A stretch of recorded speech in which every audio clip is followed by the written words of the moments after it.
And we're just about ready. Handler away was set for the Gold Cup.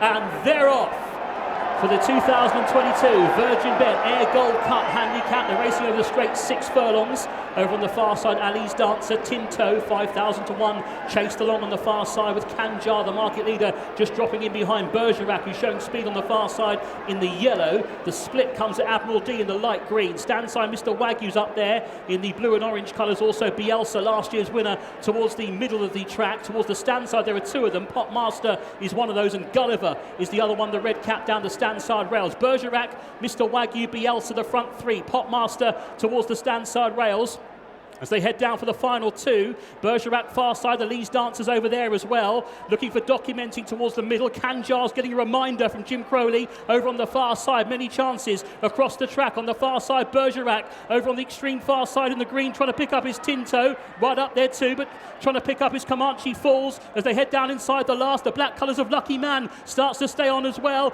Bergerac's up there, Comanche Falls is banged there too. Towards the near side, Summerghand is running on as well. Summerghand down the near side, he's flashing home. Summerghand beats Comanche Falls. Very close in behind for third, Juan Lapan. He was one of those finishing strongly. Is involved there with Lucky Man, and also Admiral D involved with Mr. Wagyu. Bit of history then in the Ayr Gold Cup, because Danny Tudhope, who joins me now, has become the first Scottish jockey for 50 years to win Scotland's big sprint. Danny, you must be a proud man. Yeah, very proud. I've been trying to win this for a long time, and it's been a hard race to win. Yeah, it's been a race I've always wanted to win. You know, it means a lot for the Scottish people, I suppose, and you know, I've tried, and I'm glad I've finally done it. And from a man just born up the road as well. Yeah, only 12 mile away or something. Yeah, it's great. You know, I always have my family come over here and see me, and yeah, this has been like, you know, obviously my local track to me, and yeah, it's a great achievement, I think. Have you gone close before? I have. I think I might have in second or third. I've hit the woodwork a few times. But yeah, it's been great, especially on this old horse. You know, he's been an absolute star for the stable, and you know, he's a Stewards Cup winner. He's won all sorts of big handicaps. Yeah, he's 8-year-old now, and yeah, such a star. And he always wins have come at 6, and he needs a good gallop, which you got today. You've given him a confident ride. Yeah, it's a way to ride him, Gordon. You just need him to go quick, riding with so much confidence.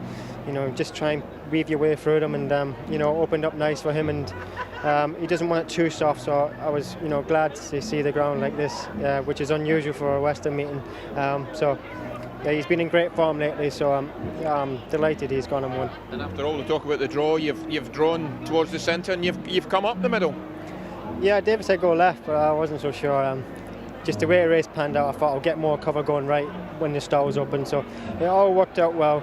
I thought they would go up the middle, so I was happy where I was, and pretty confident throughout the race. And at what point did you think, I've finally done it? No, he travelled really well today. When he won at York a few runs ago, he never really travelled, but it's not a bad thing for him because he always finishes. Today he travelled great, and then, you know, every time we put him into positions, you know, he just locked on, and you know, he gives you his all. If things fall right for him, you know, he can get it right. You know, yeah, he's a solid sprinter. And I saw the family coming in when you had the cup. That must have been quite special. Yeah, very special. Yeah, it's great to have the family here, especially winning a race like this. Yeah, I'm sure they're all very proud. Danny, many congratulations. Thank you, Gordon. Cheers. Top man. Well, some trainers never win the Gold Cup. David Amara joins me now, and he is the latest multiple winner, dare I say. It's your second Ayr Gold Cup. Louis the Pious in 2014, David. You've done it again with Summerghand. Yeah, he's a real old legend at Summerghand. Great for Danny to win it. When we won it before, I can't remember, I think Danny rode Watchable for us that year, and James Doyle rode the winner. So nice for Danny to win it. He's never done it before, and I think 50 years since the Scottish Jockeys won it, so he breaks that hoodoo. Tell us about Summerghand, because you say he's a legend. I think that's about his 15th win, and they've all come at 6. They have, all at 6, and we've tried him at 7 a few times. It's never worked. He loves these sort of conditions, a strong run 6, lots of runners, and he really gets going near the end. And he's running in this race yet again. I think it's about the 4th year he's running it. Yeah. He ran all right last year, and he's come from some way back. I don't know, did you spot him how far he's come from out the back? It was hard to see. You know, I was trying to watch 3 of them in the race, but I could hear the commentator picking him out like a fair way out.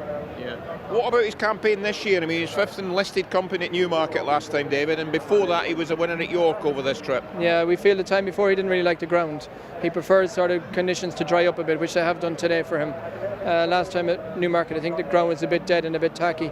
Time before he won at York, and before that in the Goodwood in Stewart's Cup, and Grayson Wilford, he was on the wrong side and ran well. Stewart's Cup, I think he got no luck in running, you know, so he's been running fine, but without getting sort of the rub of the green this year. Yeah. And as an 8-year-old, where can you go? How can you top this? I mean, winning one of the big handicaps of the British flat season. I know, it's brilliant, you know, he deserves it. Yeah. And for you, between him and Louis the Pious, completely different horses? Look, Louis was very special at the time, you know. We hadn't had him that long, maybe a couple of years when he won it. Louis was my first Royal Ascot winner as well, so he was very special. But this guy's been with me a long time. David, well done. Thanks very much.